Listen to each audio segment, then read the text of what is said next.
جوالك يخدم الإسلام أم يهدم الإسلام؟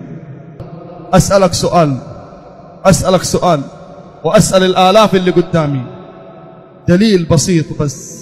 جوالك هذا اللي بيدك، جوالك هذا اللي أعطاك إياه الله عز وجل، وفي شريحة وفي اتصالات وفي رقم سري، ما حد يدري أنت مخزن رقم من، ما حد يدري إيش الروابط، إيش الصور، إيش المقاطع، إيش اللي جوة هذا الجوال إلا الله. أسألك بالله سؤال، جوالك يخدم الإسلام أم يهدم الإسلام؟ سؤال، جوالك يخدم الإسلام أم يهدم الإسلام؟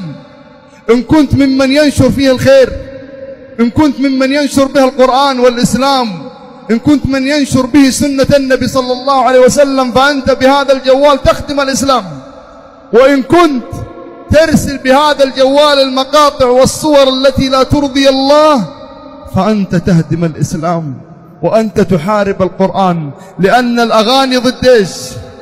الأغاني ضد إيش؟ ضد القرآن. ترسل أغاني بدل ما ترسل قرآن، ترسل صور بدل ما تنشر إسلامك وتنشر الخير وسنة النبي صلى الله عليه وسلم، تحارب الإسلام بالجوال.